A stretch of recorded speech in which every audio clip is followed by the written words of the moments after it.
Baik, kita mulai. Bismillahirrahmanirrahim. Assalamualaikum warahmatullahi wabarakatuh. Innal hamdalillah nahmaduhu wa nasta'inuhu wa nastaghfiruh wa na'udzu billahi min shururi anfusina wa min sayyiati a'malina may yahdihillahu fala mudhillalah wa may yudlil fala hadiyalah. Asyhadu an la ilaha illallah wahdahu la syarikalah wa asyhadu anna Muhammadan abduhu wa rasuluh la nabiyya ba'dah. Innallaha wa malaikatahu yusholluna 'alan nabi ya ayyuhalladzina amanu shallu 'alaihi wa sallimu taslima. Alhamdulillah pagi hari ini kita bertemu kembali di pertemuan keberapa? 35. 35 ya? Oh, berarti saya salah tulis. Kayaknya tadi 34. 34 kayaknya sih. Iya, kayaknya masih pertemuan ke 34 ya. Kita ketemu di sini. Oh, 35 Mas. Oh, berarti saya salah tulis. Senang sekali menyapa teman-teman semuanya. Bagaimana kabar hari ini? Nah, sehat ya? Ini agak berbeda ini. Apa karena sibuk kemarin banyak pelanggan STK? Jadinya banyak karyawan atau tim yang butuh waktu untuk istirahat lagi. Rame ya STK-nya kemarin ya? Wah, saya belum pernah nyoba lah. Tanggal 21 sampai tanggal 24 ya promonya ya. Berarti sudah habis 2 hari yang lalu ya. Sudah habis 2 hari yang lalu. Semoga eh, planning awal, rencana baru di STK ini, Spiring Telur Keriting ini bisa membawa kebaikan untuk kita semuanya. Yang kedua, salawat dan salam semoga selalu terlimpah curahkan kepada Nabi kita Muhammad SAW. Teladan kita, Nabi yang kita cintai, semoga kelak kita bisa punya kesempatan untuk bertemu dengan Rasulullah Muhammad SAW. Nah, pada kesempatan hari ini, walaupun aktivitas kemarin agak padat ya, tanggal 21 sampai tanggal 24, saya lihat di IG itu, berseliweran itu, konten sepiring telur keritingnya itu terus. Wah, ikut seneng ya, timnya bersemangat, ada keberkahan yang bisa didapatkan oleh Grand Corporation, kemudian bisa diberikan juga kepada karyawan dan pelanggannya juga senang. Beberapa konten kreator juga saya lihat hadir ya. Konten kreator kalau nggak salah makanan Jember, kuliner Jember itu juga hadir ya untuk meramaikan suasana. Bahkan toko elektronik juga ngonten di situ ya. Kalau nggak salah Thomas Elektronik ya, betul ya. Itu ngonten juga dengan berbagai macam cara mereka mengenalkan tentang produk Grand. Semoga ini menjadi sebuah awal yang baik untuk kita. Jadinya walaupun tetap semangat, capek, nah, tetap harus beraktivitas. Semoga perjumpaan kita di hari Jumat ini tidak menjadikan sebuah beban ya, tapi menjadi sebuah tambahan pengetahuan yang bermanfaat untuk kita. Makanya kita sambil menunggu teman-teman tetap fokus ya, karena materi yang ingin saya sampaikan adalah berkaitan tentang ruang hampa. Ya, saya kalau ngasih judul materi kadang kita keluarnya ide apa ya kira-kira gitu ya. Makanya kejenengan kalau seandainya ngecek judul pertama sampai judul terakhir ini itu beragam. Ada yang pakai bahasa Inggris, ada yang pakai bahasa Arab, ada yang pakai bahasa Indonesia ya. Nah, kali ini saya pilih judul materi tentang ruang hampa. Saya sebenarnya sudah punya materi, tapi bingung ngasih judul. Ya udah, saya kasih materi tentang ruang hampa. Nah, ngomong-ngomong soal ruang hampa, sebenarnya ruang hampa ini adanya di mana? Di mana? Ruang angkasa. Kalau kita lihat definisi hampa sendiri apa? Kesepian, sepi, kosong. Nah, ternyata kalau dilihat dari definisi ya, Kamus Besar Bahasa Indonesia atau KBBI, ruang hampa itu bisa berarti tidak berisi atau kosong. Bisa juga tergantung kalimat atau kata yang mengikuti, ya. Bisa juga diartikan kesepian, juga benar, ya. Hampa itu seperti ada sesuatu yang kosong, tidak terisi. Pertanyaan saya adalah, pernah nggak teman-teman merasakan hampa dalam perjalanan hidup ini? Ada yang kurang gitu, ada yang kosong gitu. Ada, pernah. Ketika apa? Ketika nggak sholat subuh. Wah. Kenapa Mas Regis nggak sholat subuh? Ada semacam seperti apa perasaannya? Oh, karena sudah terbiasa tapi tiba-tiba kosong gitu, tapi tiba-tiba telat, ya, kesiangan, ada yang kurang gitu maksudnya. Oh, oke. Itu kehampaan menurut Mas Regis yang pernah dirasakan. Mas Rehan pernah ngerasa hampa? Oh, lapar. Mas Gendon sama Mas Rehan mengatakan kehampaan itu ketika lapar, Ustaz. Nggak bisa mikir, Ustaz. Oh, kalau udah lapar lu ruwet Ustaz. Sebenarnya kalau seandainya kita lihat dalam siklus biologi, waktu pagi itu sebenarnya waktu pengeluaran. Tidak cocok kalau dari segi kedokteran, pagi diisi nasi itu nggak cocok sebenarnya dari ilmu kesehatan. Coba tanya ke dokter-dokter itu. Yang lebih cocok makanan pagi itu adalah bukan makanan-makanan yang berat, seperti karbohidrat yang berlebihan.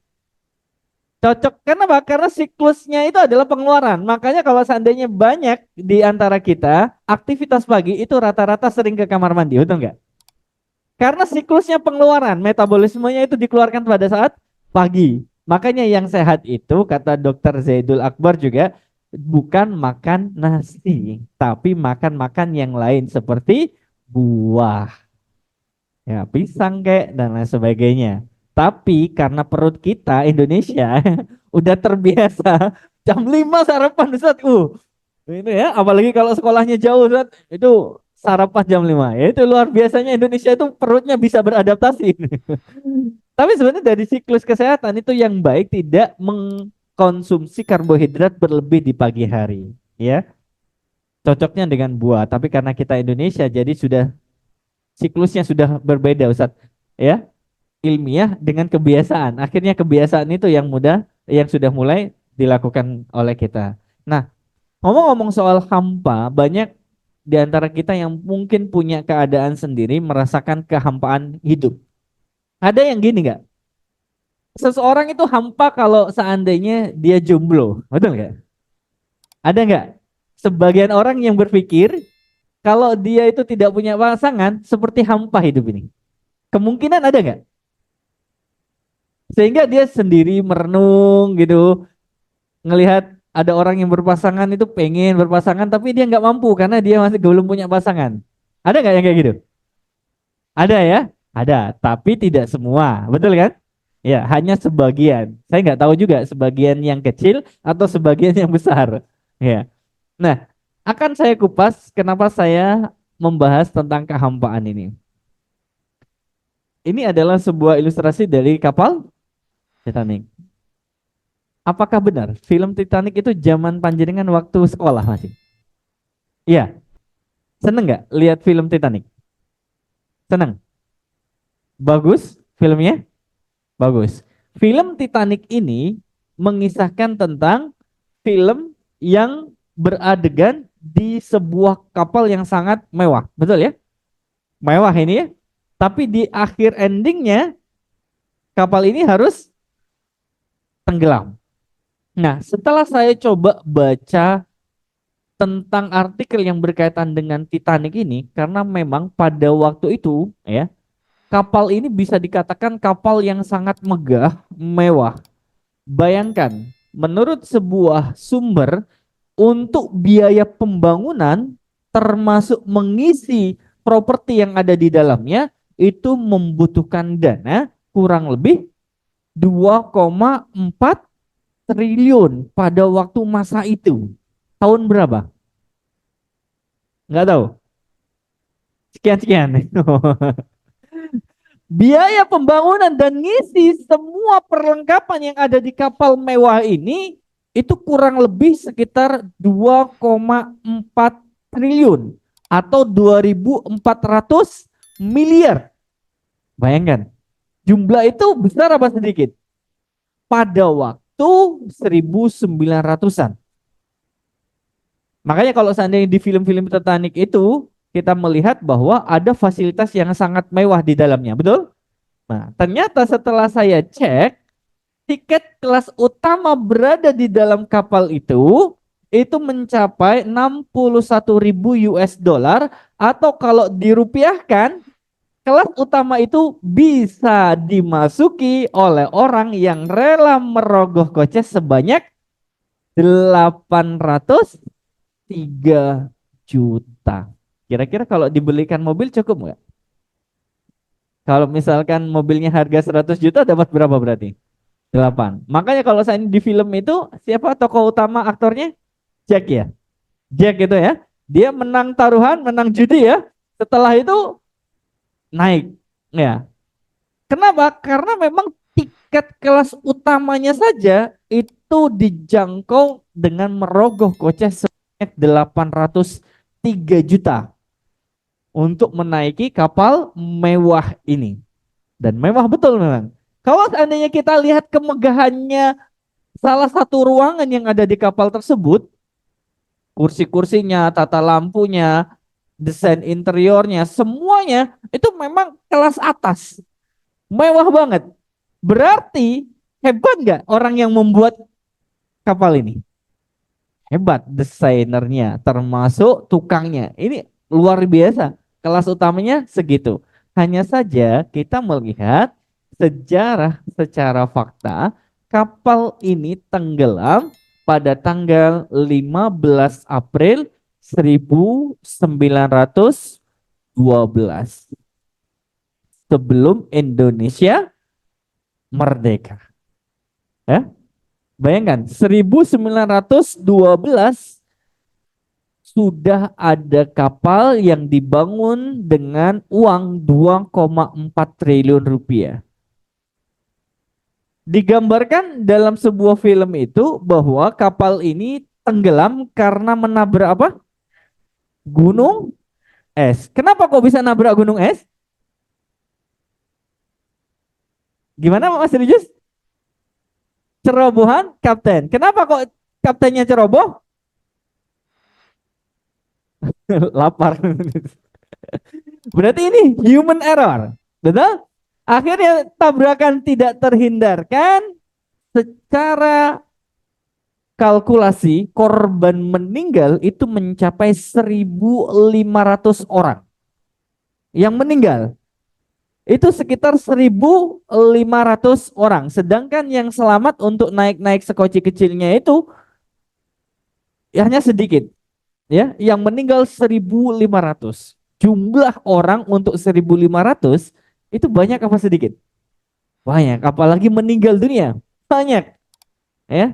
Banyak banget. Nah, ini seperti korban Gaza itu, ya. Saudara kita yang ada di Palestina itu ya, sudah mungkin sudah mencapai angka puluhan ribuan ya di situ. Nah, ini ternyata setelah kita cek kapal Titanic ini, bangkainya tenggelam, kisahnya diangkat lagi, laris manis, kemudian memvisualisasikan proses terjadinya kecelakaan. Ya, sekarang kalau boleh tanya, sebenarnya orang yang membuat kapal Titanic, desainernya, kita tidak perlu ragu karena dia pasti arsitek yang hebat. Ada masanya. Ya, karena membuat kapal yang sangat besar, megah, mewah pada masanya. Ya mungkin kalau dibandingkan sekarang sudah kalah, tapi pada masanya ini adalah kapal yang sangat megah dan mewah. Tapi semegah-megahnya kapal ini, secerdas-cerdasnya orang yang mendesain kapal ini dan yang membuat kapal ini, akan kalah dengan takdirnya Allah. Akan kalah dengan takdirnya Allah. Makanya teman-teman sekalian, kalau dalam konsep kehidupan, ketika teman-teman itu mendapati sebuah peristiwa, kejadian, sebenarnya ada yang beririsan dengan kejadian itu. Apa itu? Within control atau beyond control. Apa maksudnya? Kejadian yang menimpa kita saat ini atau di masa-masa sebelumnya itu sebenarnya beririsan dengan within control. Apa itu? Dengan kontrol kita. Di mana ada pilihan-pilihan yang bisa kita pilih terhadap kejadian-kejadian yang kita ambil. Termasuk kita datang ke sini Itu pilihan kita atau bukan? Kalau kita memilih tidur, padahal ada acara kayak gini, tidur itu pilihan kita juga apa enggak? Pilihan kita. Maka ketika ada kejadian yang beririsan dengan pilihan-pilihan hidup kita, maka akan ada pertanggungjawaban. Akan ada pertanggungjawaban. Itu adalah kejadian yang beririsan dengan pilihan hidup kita. Tapi kalau ada kejadian yang beririsan dengan beyond control, di luar kontrol kita, maka di situ ada ketetapan Allah yang harus kita terima. Seperti kita jadi laki-laki pilihan atau ketetapan Allah? Ketetapan. Maka ketika Allah menetapkan, tidak ada pertanggungjawaban terhadap ketetapan itu. Jadi Allah gak akan tanya, kenapa kamu jadi laki-laki? Yang Allah tanya, apa yang kamu lakukan ketika menjadi laki-laki? Maka di sini teman-teman sekalian, takdirnya Allah itu harus bisa diposisikan. Within control atau beyond control. Nah ini yang harus teman-teman pahami. Agar teman-teman punya prinsip dalam hidup untuk tidak mudah ikut dalam arus. Kalau ada teman ngajakin kita misalkan berbuat pelanggaran syariatnya Allah, contohnya menawari minuman keras. Kita minum minuman keras yang ditawari oleh teman kita, itu kira-kira pilihan kita atau ketetapan Allah? Berarti dipertanggungjawaban nggak? Dipertanggungjawaban. Maka ketika itu dipertanggungjawaban, kita mikir dulu, boleh nggak sama Allah ini ya, kita minum minuman keras gitu. Jadi ada proses berpikir yang harus kita munculkan. Allah ngasih dua mata sama kita. Kira-kira itu pilihan kita atau ketetapan Allah? Ketetapan Allah. Bisa nggak kita minta sama Allah minta mata 3 misalkan kayak gitu? Bisa? Nggak bisa. Minta mata 5 ya Allah biar banyak gitu ya. Atau 1, 2 di belakang gitu. Nggak bisa. Itu adalah ketetapan Allah. Jika ketetapan Allah, maka tidak ada pertanggungjawaban terhadap hal itu. Yang ada adalah konsekuensi apa yang Anda lakukan terhadap takdir Allah. Nah ini harus benar-benar kita pahami. Makanya kalau seandainya kita melihat Titanic, ya kapal besar itu, membuat kapal itu sebenarnya pilihan manusia atau ketetapan Allah? Pasti akan ada pertanggungjawaban. Dari mana dananya dan lain sebagainya. Ada pertanggungjawaban. Tapi kalau meninggal ketika berada di kapal Titanic, itu kira-kira pilihan atau ketetapan Allah? Ya, waktu meninggalnya adalah ketetapan Allah. Nah, ini menjadi sebuah gambaran teman-teman ketika kita mengalami sebuah peristiwa atau kejadian, kaitkan apakah itu pilihan atau ketetapan. Kalau pilihan, maka ada pertanggungjawaban, tapi kalau ketetapan tidak ada pertanggungjawaban.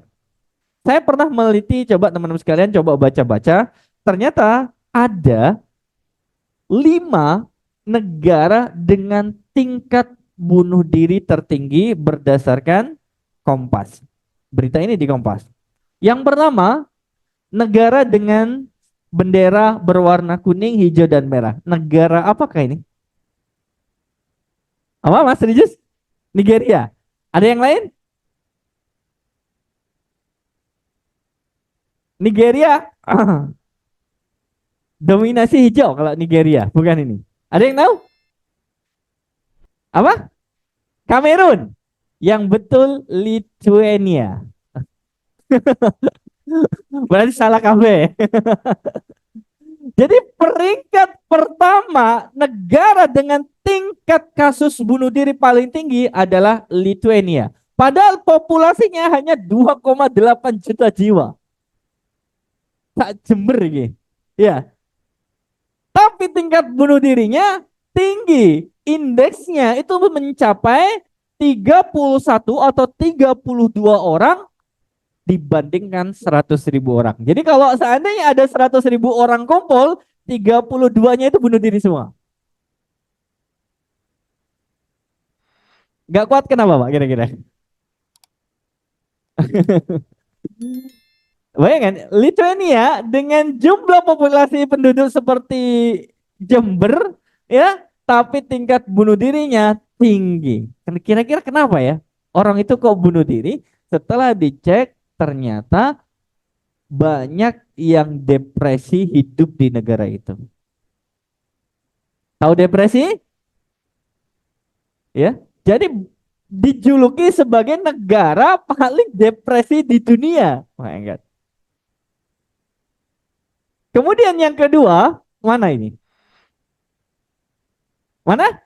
Iya, Rusia, betul. Ya. Populasinya itu hampir separuhnya dari penduduk Indonesia, 146 juta jiwa. Kemudian indeks bunuh dirinya 30 per 100.000 orang. Kalau tadi kan 32. Kalau ini 30 per 100.000 orang. Nah, ternyata orang-orang yang hidup di Rusia, kenapa kok bunuh diri? Setelah diteliti, itu banyak. Yang pertama, mirip seperti Lithuania. Karena apa? Depresi. Kemudian karena masalah, betul nggak? Kalau ada orang yang terlilit dengan masalah ekonomi, kadang mengambil jalan pintas bunuh diri. Benar?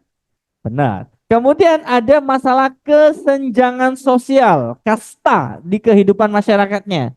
Kemudian tingkat kriminalisasi yang cukup tinggi.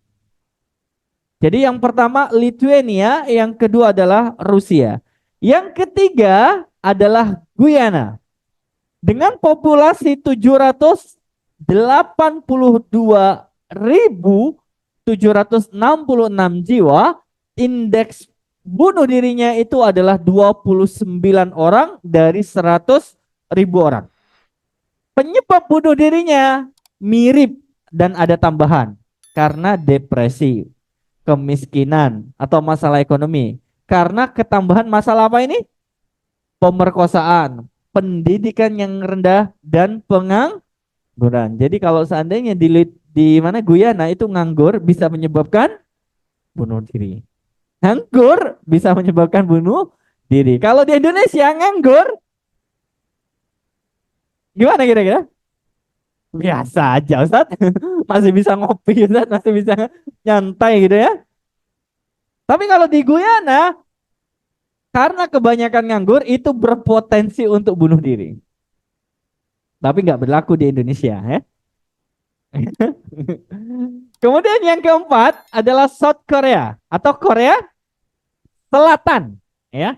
Populasinya 52 juta jiwa, indeks bunuh dirinya 26 orang dari 100 orang, 100.000 orang disebabkan karena depresi, karir. Wah, ini makanya kalau seandainya kita tahu opa-opa Korea itu ya, itu wajahnya kinclong banget. Ya. Mulus banget ya. Jadi kalau seandainya kita dulit gitu aja pipinya itu kayaknya kepleset jari kita ya. Kenapa? Karena mereka memang diperintahkan untuk satu mengambil pasar dunia melalui tampang mereka. Makanya wajahnya itu kinclong, kinclong. Siapa yang nggak kenal personil Suju misalnya, ya kan? Kemudian ada juga yang bekerja sama dengan McDonald. Apa sih? Yang BTS, betul. BTS. Coba BTS datang ke Indonesia. Ramai nggak kira-kira? Ramai nggak kira-kira? Salah satu personilnya Jungkook ya. Siapa namanya? Ya, wes datang ke Grand misalkan. Gak usah kerja, hari libur misalnya. Bayangkan luar biasa. Begitu memang. South Korea itu memang gitu. Jadi mendukung warganya untuk melakukan operasi plastik karena pasarnya bisa diambil dari situ. Makanya kalau seandainya lihat orang-orang Indonesia, remaja-remaja perempuannya, lihat BTS kayak gitu, tiketnya misalkan 5 juta, datang nggak kira-kira? Beli nggak kira-kira? Beli. Kalau laki-laki? Enggak. Makanya saya nggak tanya laki-lakinya. Makanya saya tanya perempuannya. Ya, karena laki-laki gak ngefek Ustaz. Buat apa 5 juta untuk bayar tiket Ustaz? Mending buat kebutuhan pokok. Tapi kalau perempuan dibelan-belani, ya, itulah perbedaan. Ya, tapi tingkat bunuh dirinya cukup tinggi di Korea. Ya, padahal sudah kinclong, udah karir ya. Tapi ternyata masalah ternyata nggak bisa dihindarkan. Ada juga yang kena masalah keluarganya dan lain sebagainya. Rentang usia bunuh diri di Korea Selatan berdasarkan penelitian itu usia yang produktif kalau menurut saya. 10 sampai 30 tahun. Jadi usia-usia produktif itu yang justru melakukan banyak kasus bunuh diri. Dan yang kelima, mana ini? Yes, Jepang. Jepang itu populasinya itu lebih sedikit dibandingkan Rusia. 125,8 juta jiwa. Indeks bunuh dirinya 18 orang per 100.000 orang. Angka kematian karena bunuh diri itu lebih tinggi dari kematian karena COVID-19. Jadi angka kematian karena bunuh diri itu lebih tinggi daripada COVID-19. Di Jepang itu bebas banget. Makanya seorang suami pernah yang saya maksud ya kasus itu ketika ditanya istrinya, apakah boleh suaminya Anda itu jajan di luar? Silahkan gitu. Boleh kata istrinya, ya. Jadi istrinya kalau punya istri orang Jepang itu mempersilahkan suaminya jajan di luar, gak masalah. Ya. Itu kalau punya istri orang tapi tidak semuanya, ya, tapi tidak semuanya. Nah, itu saking bebasnya gitu Jepang, ya. Nah, ini tingkat populasi penduduknya kalau dilihat dari indeks bunuh dirinya itu termasuk 5, posisi ke-5 dari negara-negara yang lainnya. Tahu ini? Oh ya, Ustaz ada namanya sudah. Heath Ledger yang lahir pada 1979 sampai 2008, meninggalnya 2008. Dia berperan sebagai Joker. Melawan siapa? Batman, ya. Dia awalnya oleh sutradara atau produsernya itu ditawari sebenarnya untuk berperan sebagai Batman. Nah, ternyata pilihan untuk memerankan Batman ditolak. Pilihnya Joker. Ya. Kemudian untuk memerankan Joker ini dia itu harus sekitar 4 bulan itu berdiam diri di sebuah hotel untuk mendapatkan feel jadi Joker. Jadi untuk feel-nya dapat jadi Joker, dia mengurung diri di hotel berbulan-bulan hanya untuk mendapatkan feel-nya. Nah, ini saya pernah dengar dari seorang suami dari almarhumah film horor zaman kita waktu kecil. Film horor waktu kita kecil itu diperankan oleh seorang perempuan yang banyak kita tahu. Siapa namanya? Betul. Suaminya pernah menyampaikan di wawancara sebuah TV, Susana itu kalau seandainya dia berperan ini, dia ada waktu khusus untuk berdiam diri untuk melakukan ritual tertentu. Sehingga feel-nya untuk jadi setan dapat. Oh ya, itu suaminya mengatakan bahwa untuk memerankan posisi kan setan horor kan itu, hantu itu kan, kan kuntilanak gitu ya, bersama siapa itu bokir gitu kan ya. Untuk mendapatkan feel-nya berperan sebagai hantu di film-filmnya, itu ternyata dia punya waktu sendiri untuk menikmati feel-nya itu. Nah, ini sama. Heath Ledger ini ternyata butuh waktu kira-kira 4 bulan untuk berdiam diri di sebuah hotel untuk mendapatkan feel-nya berperan sebagai Joker. Ternyata filmnya laris manis. Dia adalah salah satu pemeran Joker yang paling terkenal dan paling sukses. Ya, paling terkenal dan paling sukses. Film yang laris manis pada tahun 2008 itu rilis itu The Dark Knight. Tahu ya? Joker lawan Batman. Bahkan pemeran Batman-nya Christian Bale kalau nggak salah, dia mengatakan grogi kalau seandainya adu acting sama Ledger. Kenapa? Karena dia sangat memahami karakter Joker banget. Feel-nya dapat banget. Ya, ternyata setelah mau liris, tepatnya 6 bulan sebelum film itu ditayangkan, ditemukan dia meninggal dunia karena bunuh diri. Setelah bunuh diri, dia dapat penghargaan Oscar. Ya, jadi dia adalah salah satu di antara dua aktor yang mendapatkan Oscar dalam kondisi anumerta. Dalam kondisi meninggal dunia. Pertanyaan saya adalah, dari 5 negara tadi, ya, tingkat populasi bunuh diri yang tinggi, kemudian ada contoh real dari aktor yang menurut saya sukses banget dalam hidupnya, di tengah-tengah kejayaannya dia bisa memerankan film yang sangat laris manis, kemudian kenapa dia bunuh diri padahal dia sedang jaya-jayanya, sukses-suksesnya. Kira-kira kenapa?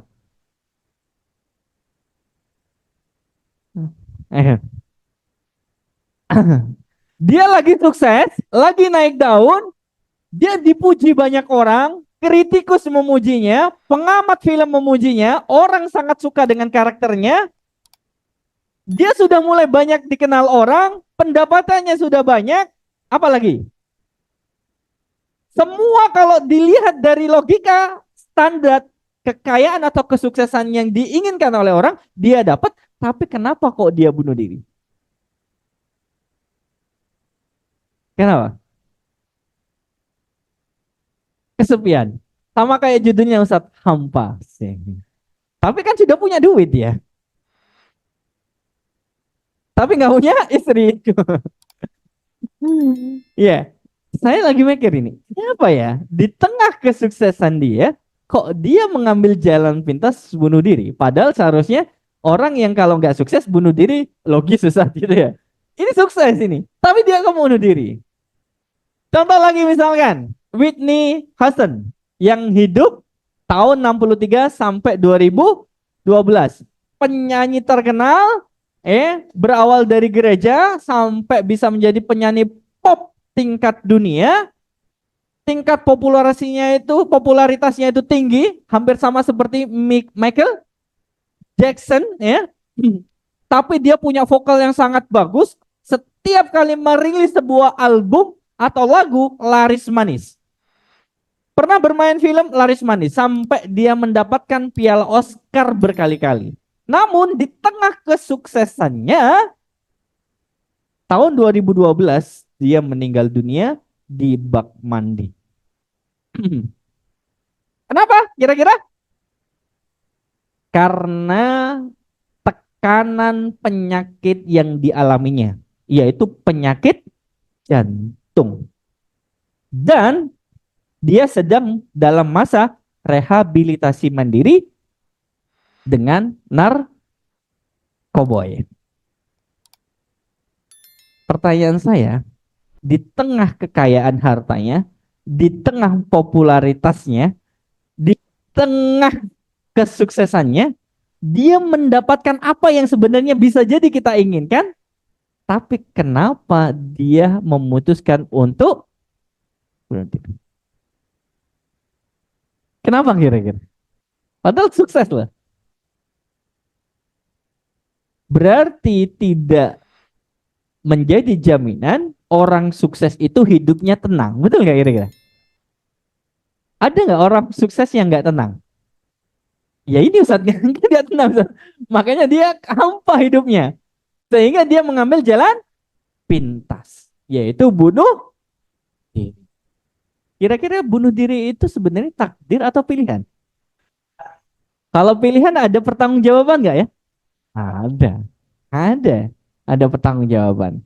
Ada yang pernah lihat filmnya beliau? Film-film anak-anak atau komedian? Namanya Robin Williams. Lahir pada tahun 51 dan meninggal tahun 2014. Dia juga adalah aktor, komedian dari Amerika Serikat yang kaya banget. Bahkan dia dapat penghargaan Oscar juga. Ya, tidak kalah dengan Whitney Houston yang sudah mendapatkan beberapa piala Grammy Awards. Robin Williams ini sukses banget dalam film-filmnya karena dia sebagai tokoh komedian yang Terkenal waktu itu. Cuman kata asisten perias wajahnya, dia mengatakan Robin Williams pada waktu dia mau meninggal itu menangis di telapak tangannya. Dia mengatakan, aku tidak bisa lucu lagi. Di tengah penyakit Parkinson yang yang dideritanya. Kekhawatiran yang sangat tinggi, kecemasan, rasa takut dan lain sebagainya, dia mengidap penyakit Parkinson, kemudian dia menangis di tangan asistennya, ya, perias wajahnya, kemudian dia mengatakan, aku tidak bisa melucu lagi. Jadi alasan untuk bunuh diri adalah karena sudah tidak lucu. Lucu sekali Ustadz. Iya, kita yang membaca berita ini lucu sekali. Seorang komedian rela menghabisi nyawanya sendiri hanya karena tidak lucu. Kok lucu ya Ustadz ya? Ya betul lucu ya. Padahal kalau kita lihat di tengah kesuksesan tiga tokoh ini udah di atas rata-rata kebanyakan orang. Tapi kenapa dia memilih jalan pintas bunuh diri? Kira-kira kenapa kira?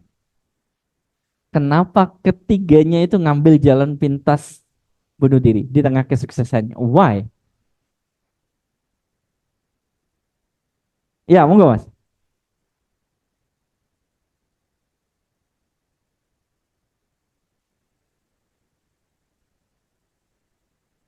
Oh,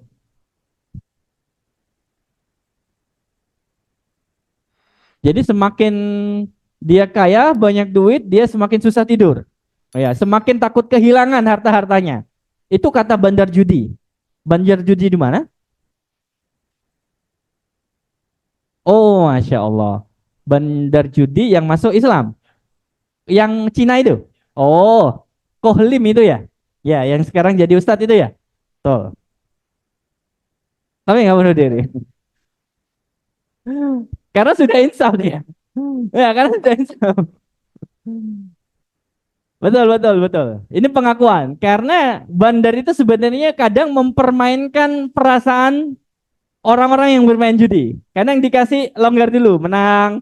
Tapi ujungnya tidak akan pernah bisa kaya dengan judi. Makanya Islam itu sudah mengajarkan untuk tidak bermain judi. Ya, betul. Ada sesuatu yang sebenarnya kurang dalam dirinya, dalam hidupnya, sehingga dia memilih jalan pintas berupa bunuh diri. Apa itu yang kurang dalam hidupnya? Yaitu ruang hampa. Makanya materi kita judulnya hampa atau ruang hampa. Ada ruang hampa dalam diri mereka yang belum terisi.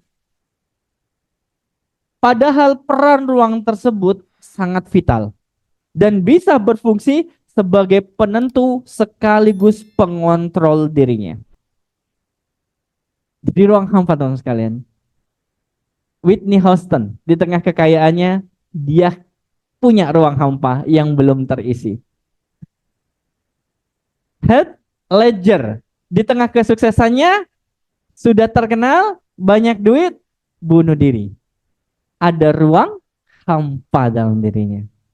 Robin Williams diuji sama Allah dengan sebuah penyakit, kemudian dia merasa tidak lucu lagi, akhirnya bunuh diri. Ada ruang hampa. Kalau ruang hampa itu diisi, selesai. Dia lebih tenang, lebih tahu apa yang harus dia lakukan.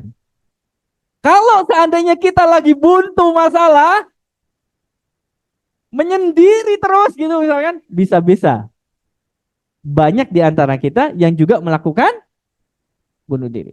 Kenapa? Karena dia tidak mengisi ruang hampa dalam dirinya dengan sesuatu yang sebenarnya Allah pengen minta, isiin. Kalau Anda punya ini, insya Allah Anda lebih terkendali. Karena itu pengontrol. Vital banget ruangan ini. Ruang hampa ini vital banget. Makanya ketika ada seorang yang punya kesempatan itu keluar angkasa, dia tahu kalau ruangan yang dia hadapinya adalah ruangan hampa. Makanya dia membutuhkan Oksigen, pengaman, logistik, dan yang membantu untuk dia bertahan. Kenapa? Karena vital banget ruang hampa ini kalau diabaikan, teman-teman sekalian. Inilah yang tadi saya maksudkan, kenapa di negara-negara seperti Lithuania, Rusia, Guyana, South Korea, dan Jepang, tingkat populasi manusianya dibandingkan indeks bunuh dirinya ternyata lebih tinggi dibandingkan negara-negara yang lainnya. Kenapa? Karena ada ruang hampa dalam hidupnya yang tidak diisi. Apa kira-kira ruang hampa itu? Apa? Hati. Punya hati mereka. Apa yang kira-kira? Yes. Ruang hampa itu adalah spiritual question atau spiritual intelligence. Makanya ketika manusia bisa bangga bikin kapal yang sangat megah dengan menghabiskan biaya 2,4 triliun, intelijensinya tinggi. Tapi spiritualnya dia bangga, cerdas, bisa buat kapal yang sangat megah, menampung ribuan orang. Tapi ketika berhadapan dengan takdir Allah, spiritualnya kosong. Makanya orang-orang yang tidak mengisi dirinya dengan spiritual question atau spiritual intelligence, maka dia akan hamba hidupnya. Hampa hidupnya. Nih, ruang hampa itu adalah spiritualnya. Betul yang tadi dibilang, imannya nggak punya. Sebelum materi ini saya pernah mengupas bahwa 3 perbandingan way of life. Masih ingat 3 perbandingan way of life? Apa aja ketiga itu? Way of life? Lupa? Sosialisme, kapitalisme, Islam. Ternyata teman-teman sekalian, dari way of life, ketiganya ini, sosialisme tidak memberikan ruang kepada Allah untuk masuk ke dalam dirinya. Maka rata-rata orang yang sosialisme, ya, komunisme itu tidak mengakui adanya Tuhan atau tidak mengakui adanya Allah. Secara fitrah itu nggak bisa. Udah nggak logis dia nggak mengakui ada pencipta. Kenapa? Karena dia adalah ciptaan. Gitu. Makanya sosialisme dan komunisme ini tidak diberikan ruang spiritualnya. Justru dibiarkan hampa. Ruang hampanya itu terbuka lebar. Makanya tingkat kekosongan dalam hidupnya sangat tinggi. Kapitalisme juga gitu.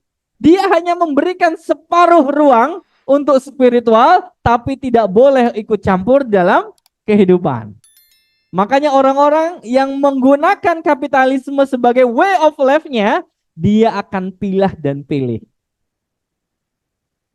Wilayahnya Allah hanya di masjid, nggak usah ikut ke dalam kerjaan. Itu orang-orang kapitalis. Tapi kalau Islam, seluruh aktivitasnya itu dipantau oleh Allah. Maka dia akan menyediakan 100% bahwa dia merasa diawasi oleh Allah. Sehingga kehampaan dalam dirinya itu diisi teman-teman sekalian. Ini makanya tingkat bunuh diri orang-orang itu tinggi.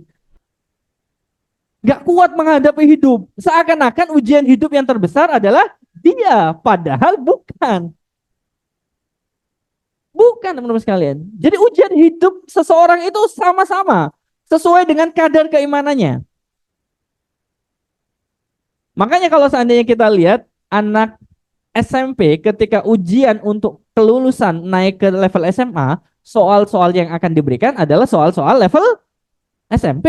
Nggak mungkin dikasih level SD. Dan nggak mungkin dikasih level SMA. Sama dengan kemampuannya. Di mana Anda duduk di situ, Anda akan diuji di situ. Kadar keimanan Anda mencapai mana, akan ada ujian yang sesuai dengan kadar keimanan Anda. Kenapa anak SMP bisa lulus? Karena sudah diajarkan materinya. Sama, Allah sudah memberikan pelajaran sama kita. Ketika Allah uji, kita siap. Hanya saja kadang saat belajar ada yang cengengesan, nggak dengarkan gurunya. Makanya ketika ujian belum siap. Sama dalam hidup. Allah kasih peringatan tuh. Cuma ada yang nggak memperhatikan. Makanya kata Allah, "Waman a'rada an dzikri fa innalahu ma'isyatan dongka." Siapapun di antara hamba-hambaku kata Allah yang berpaling ketika Allah memberikan peringatan kepadanya dengan kekuasaannya, dengan tanda-tandanya, dengan aturannya, ma'isyatan dongka. Allah akan sempitkan hidupnya. Allah akan sempitkan itu, dadanya terasa susah. Ya, nggak bisa berpikir sini karena Allah sudah menyampaikan ma'isyatan dongka. Dia diuji bisa jadi di dunia dengan apa? Rezeki yang sulit, ya, dan lain sebagainya. Apalagi balasan-balasan ketika nanti di yaumil akhirat. Nauzubillahi min dzalik. Ruang hampa itu dibiarkan sama mereka-mereka yang bunuh diri. Makanya mereka itu berpikirnya tidak jernih, teman-teman sekalian. Maka kalau seandainya kita lihat, teman-teman sekalian, keterkaitan antara intelijensi dengan emosional termasuk dengan spiritual, ternyata perannya itu ada masing-masing. Intelijensinya seseorang itu berkaitan dengan rational approach, pendekatan rasional. Makanya orang yang cenderung IQ-nya tinggi, dia akan berpikir sangat logis dalam tindakannya. Saya kalau mau lakukan usaha ini, untung apa rugi? Dia selalu mempertimbangkan logika berpikirnya. Itu adalah orang-orang yang mengedepankan intelijensi akalnya. Jadi tingkat kecerdasan akalnya. Kemudian kalau seandainya emosional atau kecerdasan emosional yang dimiliki oleh seseorang, perannya adalah adaptive approach. Pendekatan adaptasinya, sosialnya itu lebih cenderung lebih kuat. Sedangkan peran spiritual intelijensinya itu adalah quantum approach atau synchronous processing. Menyinkronkan antara IQ dan EQ agar sesuai dengan perintah Allah. Kalau spiritualnya itu nggak diisi, nggak dipakai, nggak digunakan sebagai standar controlling, yang terjadi seperti ini, teman-teman sekalian. Coba kita cek ya. Coba kita lihat tanggalnya dulu. Tanggal berapa ini? Januari tahun? Sekarang tanggal berapa? Berarti berita itu rilis kapan? Berarti update nggak? Update. Kita cek. Miris. Siswa SD. Pergoki siapa? Oknum siapa? Ngapain? Saat kapan dia mesum? Terlalu nggak kira-kira? Keterlaluan nggak kira-kira? Ya, terlalu. Bayangkan, seorang siswa SD memergoki gurunya sedang in the hall, ya, berbuat mesum, berbuat maksiat, sudah tahu itu dilarang sama Allah, tetap dilakukan. Kondisinya di luar sekolah apa di jam sekolah? Di jam sekolah.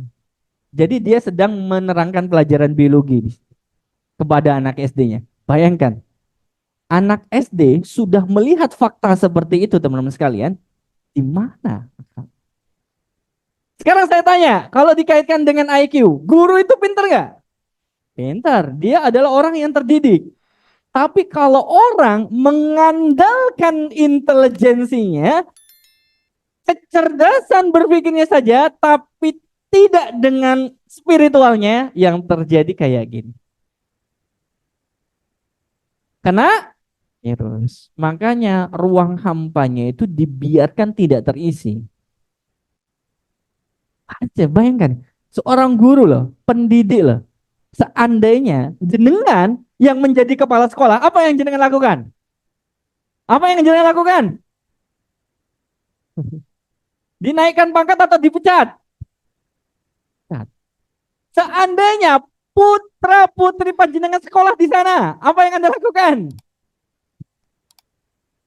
Protes Ustadz ke kepala sekolah. Ya, kalau bisa kita cari sekolahan yang lain Ustadz. Apakah betul akan berpengaruh kepada tingkat pendidikan anak-anak kalau gurunya kayak gini? Berpengaruh, berpengaruh. Maka tiga elemen itu penting. IQ, EQ, SQ. Ruang hampa yang saya maksud adalah ruang hampa yang berkaitan dengan SQ-nya nggak diisi. Nggak diisi, nggak dipupuk, dibiarkan begitu saja sehingga intelijensinya yang dianggap bisa mengendalikan ternyata kejadian. Allahu Akbar. Ada guru kayak gini. Banyak. Oh.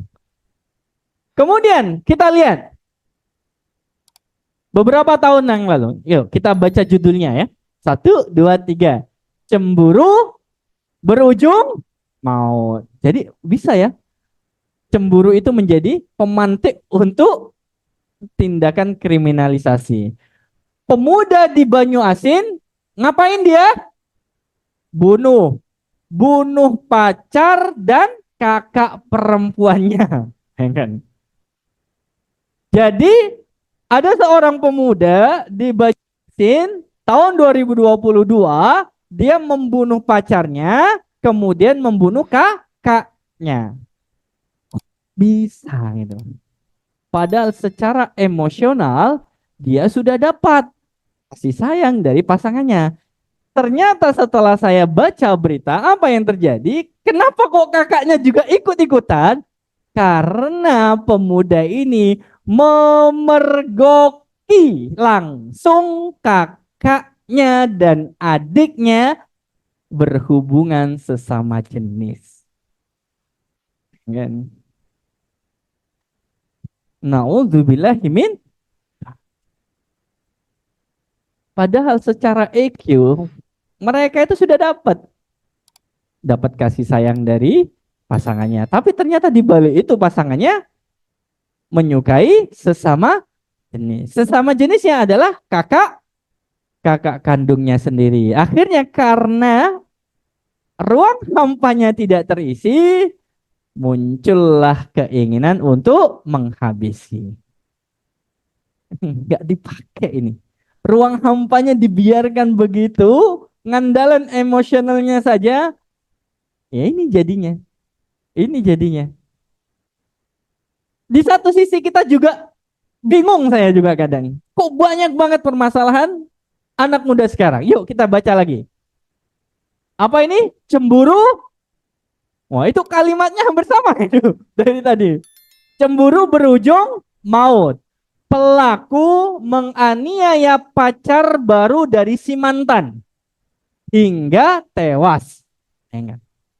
Jadi ada seorang laki-laki yang punya pacar, kemudian putus, ternyata pacarnya itu sudah punya pacar baru lagi. Sudah punya penggantinya lagi. Gak terima, akhirnya apa yang terjadi? Dibunuh. Kalau seseorang itu nggak punya spiritual intelijensinya atau questionnya, maka tindakan-tindakan yang serupa yang seperti sekarang saya contohkan akan mungkin sekali terjadi di masyarakat kita. Ini fakta ya yang dekat dengan kita. Nauzubillahi min. Kira-kira siapa yang rugi?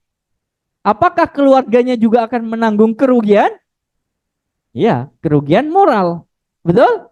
Bisa dijadikan sebagai aib keluarga. Makanya bisa dihindarkan dari keluarga-keluarga yang lain di masyarakat sehingga terkucilkan. Yang nanggung tidak hanya pelakunya tapi juga efek keluarganya. Malu. Malu banget kayak gini teman-teman. Maka teman-teman sekalian, yuk kita coba deh perbaiki diri kita, memanajemen akal, hati, dan spiritual kita agar semuanya itu bisa beririsan. Sehingga terciptalah EISQ. Emosional kita dapat, intelijensi kita dapat, spiritual kita juga. Jadi ruang hampanya itu diisi. Nah, pertanyaan saya, gimana caranya kita bisa punya spiritual question yang bagus, Ustaz? Ada yang mau ngasih saran? Gimana caranya? Kalau seandainya pengen intelijensinya tinggi, belajar. Betul ya? Betul, biar pinter, betul. Kalau seandainya emosionalnya biar terlatih, biasanya dia sering berinteraksi dengan orang lain agar dia peka dan punya histori ya, pengalaman untuk menangani sebuah permasalahan yang berkaitan dengan emosional. Kalau spiritual, gimana caranya memupuk dan meningkatkan? Caranya mendekatkan diri kepada Allah umum, bergaul dengan orang-orang yang baik, betul. Apakah tingkat spiritualnya seseorang jika bergaul dengan orang yang baik dan solih akan berpengaruh? Berpengaruh, betul. Karena Nabi juga mengajarkan, pilihlah teman yang baik. Betul. Mas Rijus, mendekatkan diri dengan Allah, caranya gimana Mas Rijus?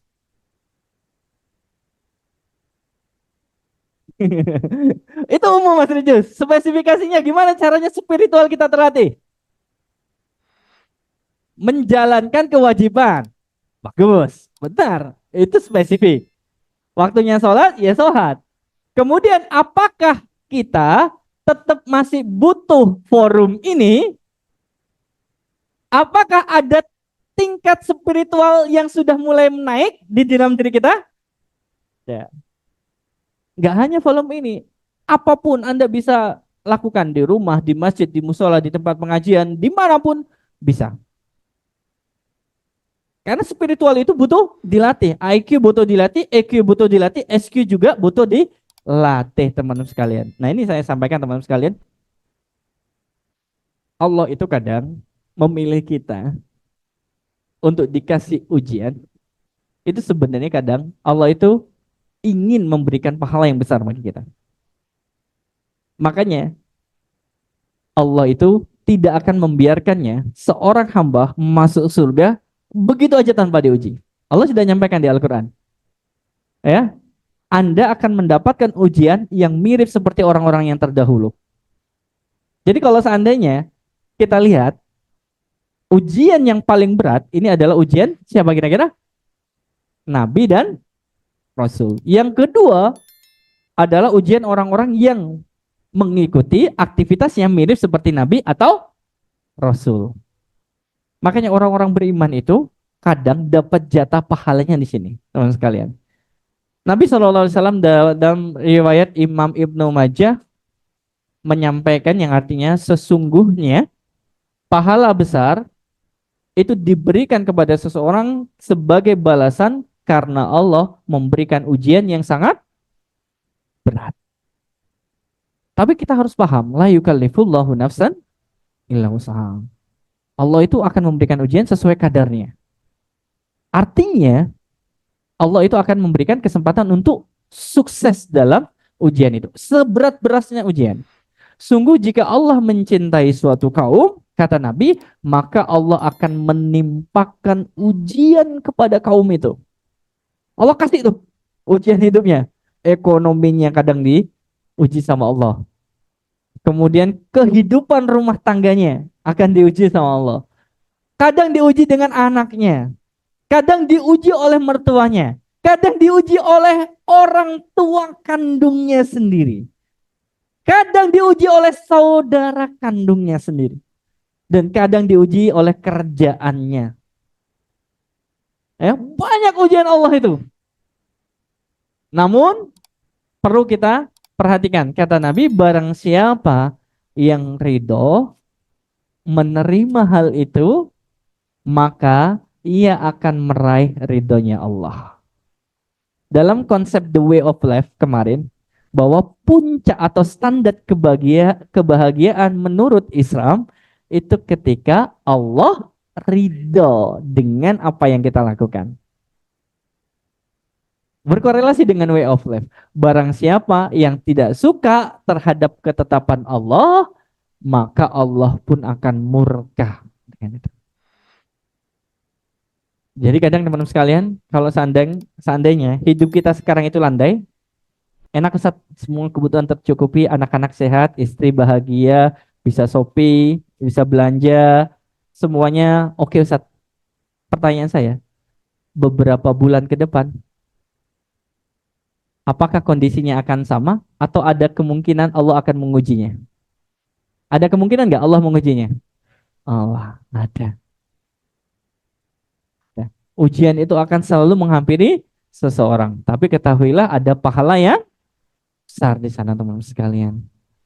Ini nggak bisa dipahami. Saya nggak tertarik Ustaz pahala. Saya maunya real Ustaz.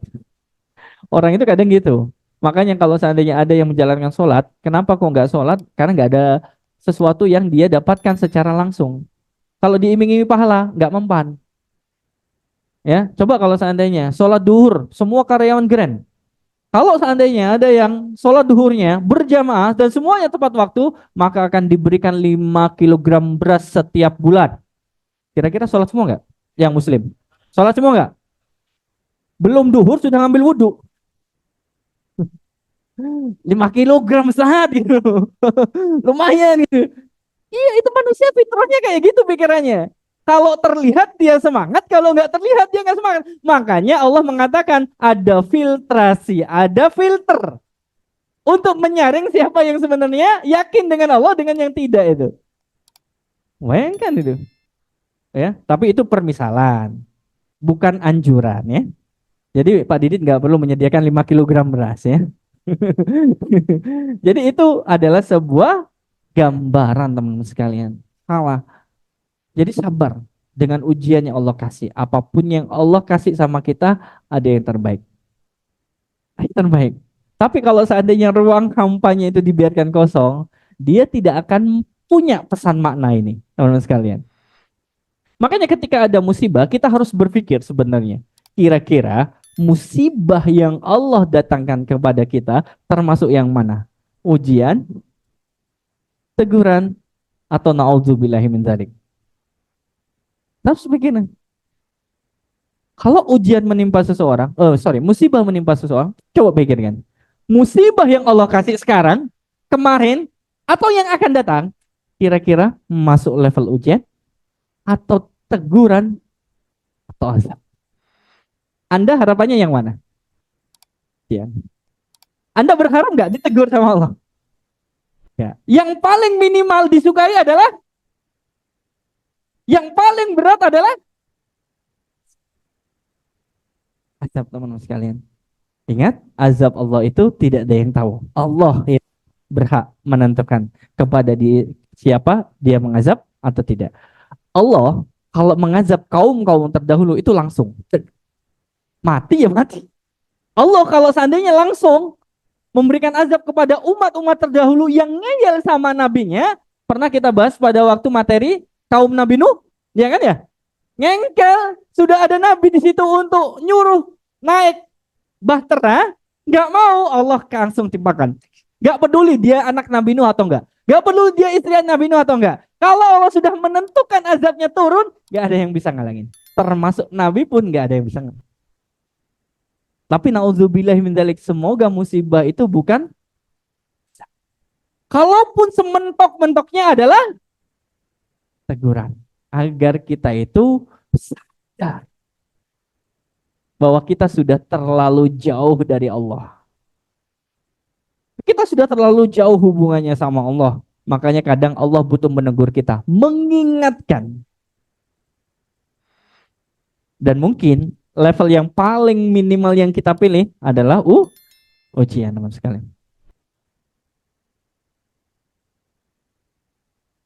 Kemudian, kalau suatu saat teman-teman mendapatkan musibah, baik itu ujian ataupun teguran dari Allah, perhatikan baik-baik kalimatnya dalam bentuk bahasa Inggris.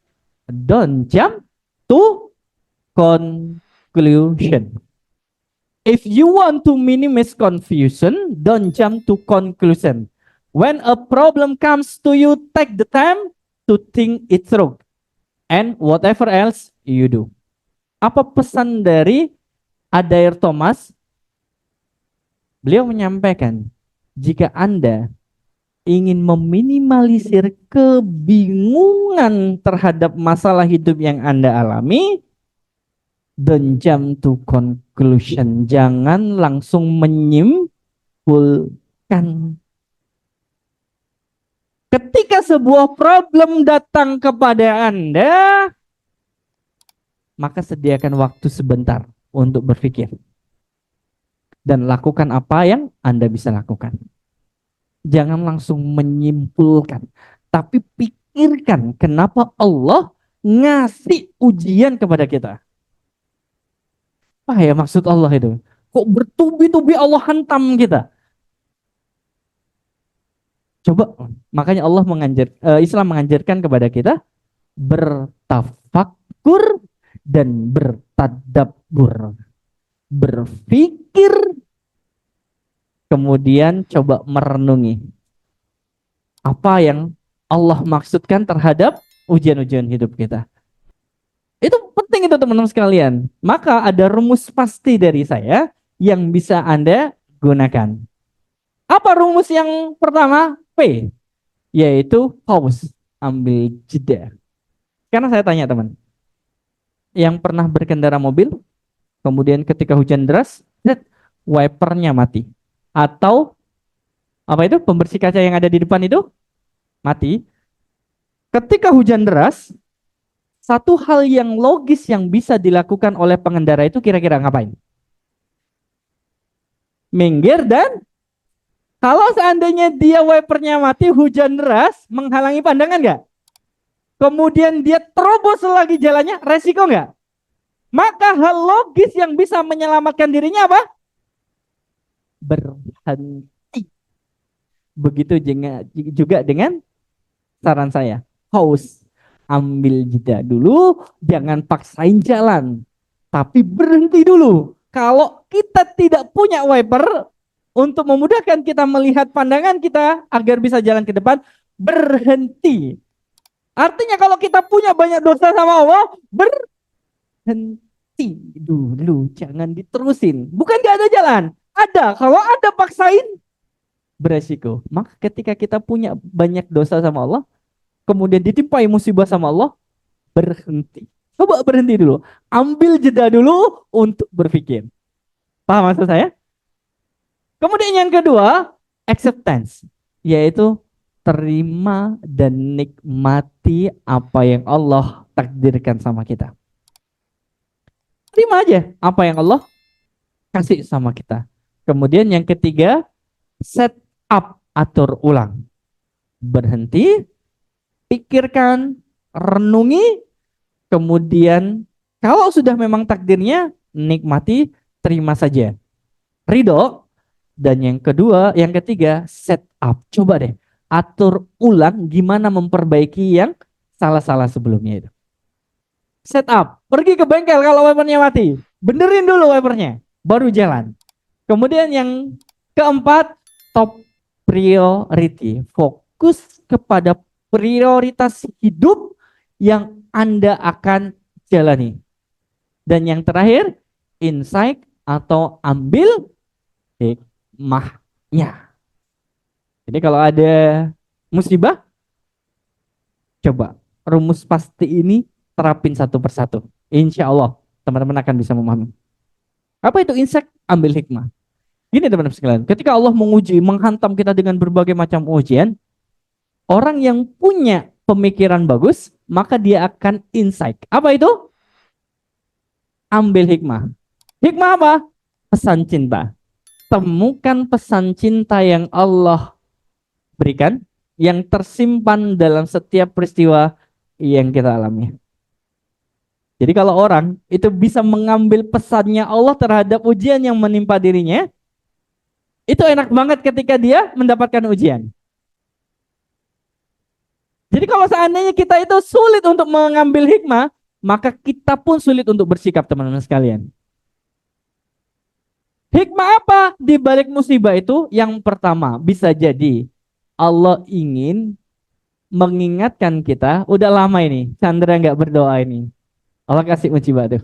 Kalau orang sudah dikasih musibah, misalkan ekonomi, keluarga, dan lain sebagainya, betul nggak? Doanya itu semakin banyak. Betul nggak? Tapi kalau sudah sehat, lupa lagi. Ya, makanya kadang ketika Allah itu memberikan ujian, karena bisa jadi Allah ingin narik seorang hamba itu agar kembali berdoa kepada Allah. Ini adalah salah satu pemaknaan di balik musibah kita. Yang kedua, musibah itu membuat kita semakin yakin, bukan untuk mundur, tapi justru Allah menguatkan kita bahwa benar-benar Allah menginginkan kita semakin yakin. Tahu sebuah paku? Ya, paku itu ketika dipalu, das, dipukul dengan hentakan, masuk sebagiannya. Menurut Anda, masuk segini ke tembok atau ke kayu, kuat atau belum? Kadang butuh ditimpa lagi, cedak. Betul? Masuk separuh, sudah lumayan? Lumayan. Masuk ketiga kalinya utuh, kira-kira kuat nggak? Begitulah ilustrasi keyakinan kita kepada Allah. Semakin ditimpa, semakin yakin Allah Maha Besar. Kita yang lemah, loh sekalian. Bisa jadi itu semakin menguatkan kita sama Allah, semakin yakin kita. Kemudian yang ketiga, hikmah di balik musibah itu Allah sebenarnya ingin menghapus dosa-dosa kita. Pernah saya bahas materi sebelumnya bahwa dosa itu seandainya seperti bau, maka tidak akan ada orang yang mau duduk sama kita. Allah itu kasih musibah bisa jadi karena kita sudah terlalu banyak dosa sama Allah, makanya Allah itu kasih musibah, kemudian ketika kita ridho dengan itu, Allah hapus tuh pelan-pelan dosa kita ini. Balik musibah. Dan yang keempat, orang yang diuji sama Allah itu bisa jadi Allah ingin menaikkan derajatnya. Betul nggak kira-kira? Betul. Semakin naik, semakin berat nggak ujiannya? Semakin berat. Dan yang kelima, ternyata ada ibroh atau pelajaran yang berharga. Dan yang keenam, menjadikan kita itu semakin dekat dengan Allah. Makanya banyak orang-orang yang mengisi ruang hampanya itu dengan spiritual intelijensinya karena dia itu mengalami banyak musibah. Bukan kita meminta musibah, tapi ketika dikasih musibah, dia itu pemaknaan terhadap musibah itu paham banget. Makanya waktu itu saya pernah bahas di kajian sebelumnya, ada seorang dari Australia yang kaya raya, kemudian ketika dia mengidap penyakit kanker, apa yang dia katakan? Kanker ini adalah anugerah. Karena dengan kanker ini, saya bisa sadar bahwa saya akan kembali pada Allah dan saya harus menyiapkan bekal sama Allah. Maka ini penting teman-teman sekalian. Contoh misalkan, saya coba ingin tanya kepada panjenengan. Kalau misalkan kita mengalami 4 kejadian ini, pemaknaannya itu kalau kita melibatkan spiritual akan berbeda. Misalkan kondisi macet, enak nggak macet itu? Tapi kalau kita berpikir spiritual, pemaknaannya apa kira-kira? Selain nggak enak, kalau nggak enak itu sudah umumnya orang, ya. Tapi kalau seandainya kita macet, misalkan, tapi kita punya spiritual yang tinggi, alhamdulillah punya waktu untuk sholat di pinggir jalan. Makanya kadang ada orang yang rela sholat di pinggir jalan ketika kemacetan terjadi. Ini kalau seandainya nunggu kemacetan ini terurai, bisa-bisa lewat waktu sholatnya. Maka dia memutuskan wudhu dengan air seadanya, kemudian dia sholat sambil menunggu kemacetan itu. Ketika sholatnya sudah selesai, kemacetannya masih belum jalan, alhamdulillah sudah selesai. Tapi kalau seandainya kita ngeluh terus, kemacetan itu akan negatif saja maknanya. Kemudian yang kedua, hikmah apa yang bisa kita ambil? Misalkan ban bocor. Kalau ngomongin orang umum, bisa jadi, menghambat pekerjaan, kurang ajar, waktunya dan sebagainya, nggak ngerti wong, kesusu misalnya. Tapi kalau kita menggunakan spiritual, questionnya, ban bocor, apa hikmahnya? Bisa mengetahui tukang tambal bannya. Bisa ngobrol dengan tukang tambal bannya. Bisa tanya-tanya kepada tukang tambal bannya. Pak, jenengan setiap hari penghasilannya berapa, Pak? Oh, 50.000, Mas. Masya Allah. 50.000, Pak. Ya. Kalau sebulan berarti 1.500.000. Ya kurang-kurang gitulah, Dek. Kalau seandainya ada lebih dari itu, kalau seandainya nggak ada berarti kurang dari itu. Namanya juga usaha.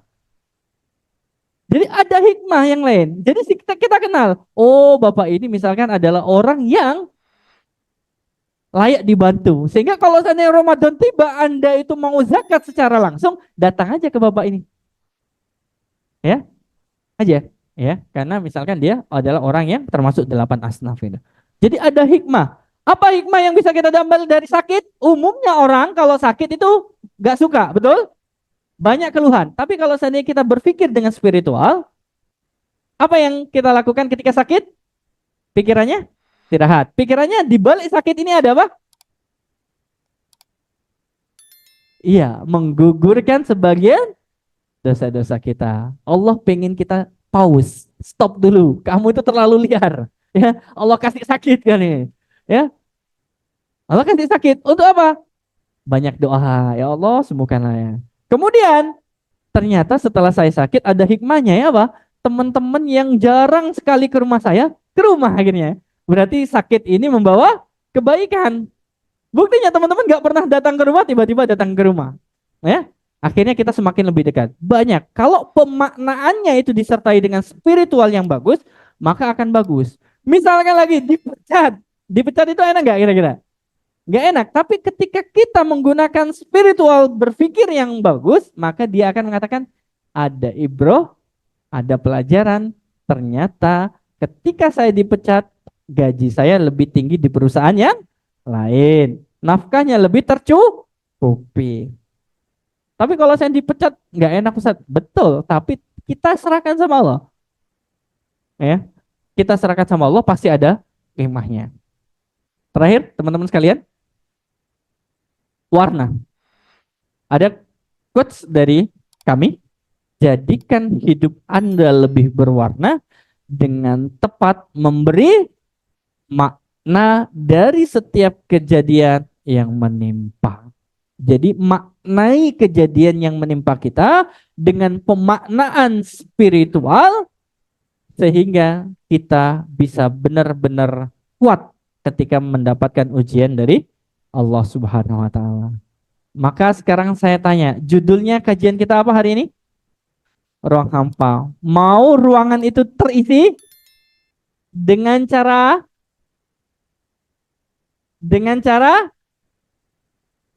belajar, menjalankan kewajiban, pilih teman yang baik, hindari kemaksiatan dan dosa-dosa. Ya, jikapun Anda berdosa saat itu, segera bertobat sama Allah. Ya, dan kuatkan spiritualnya. Insya Allah Anda akan lebih tenang. Ya, tingkatkan agar tidak mudah galau. Ya, tingkatkan spiritualnya. Allahu a'lam bishawab. Itu saja yang bisa kami bahas. Semoga ruangan hampanya segera terisi, ya, sehingga kita tidak sama dengan orang-orang yang tadi saya tampilkan. Sebelum saya akhiri, ada yang mau disampaikan? Ada yang mau ditanyakan? Aman semuanya? Bisa diatasi masalahnya? Bisa. Mau minta bantuan sama Allah? Mau. Perbanyak doa, semoga Allah memberikan jalannya. Insya Allah demikian. Kalau tidak ada yang disampaikan, saya undur diri terlebih dahulu. Insya Allah kita ketemu pekan depan. Saya akhiri. Bila itu fiqh walidayah. Assalamualaikum warahmatullahi wabarakatuh.